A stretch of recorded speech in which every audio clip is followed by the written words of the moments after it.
తిరుపతి జిల్లా సూలూరుపేట పట్టణ పరిసర గ్రామాల ప్రాంతాలలో 2 రోజులుగా మాండూస్ తుఫాను ప్రభావంతో భారీ వర్షం కురుస్తోంది. ఎడతెరిపి లేకుండా వానకి రహదారులు, వీధులన్నీ జలమయమయ్యాయి. భారీగా వరద నీరు చేరడంతో కాలంగి నది నిండుకుండలా మారింది. ఈ వర్షం ఇలాగే కొనసాగితే కాలంగి నది నీటి ఉధృతికి లోతట్టు ప్రాంతాలు జలమయమయ్యే పరిస్థితి ఏర్పడుతుందని ప్రజలు ఆందోళన చెందుతున్నారు. అలాగే పాముల కాలువ కూడా ఉధృతంగా ప్రవహిస్తోంది.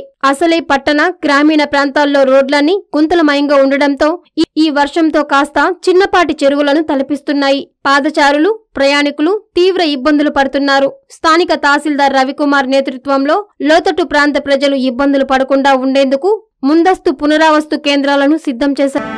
నేటి 2022 డిగ్రీ ఫలితాల్లో రాష్ట్రంలో మరెవ్వరూ సాధించలేని అద్భుత ఫలితాలతో చరిత్ర సృష్టించింది కృష్ణ చైతన్య. బిఎస్సిలో ఏకంగా 100% మార్కులతో కృష్ణ చైతన్య స్టేట్ రికార్డ్. బీసీఏలో 99.5%, బీబీఏలో 98.5% మరియు బీకాంలో 96.5% మార్కులతో అన్ని గ్రూపుల్లోనూ యూనివర్సిటీ టాపర్ గా మరోసారి చరిత్ర సృష్టించింది కృష్ణ చైతన్య.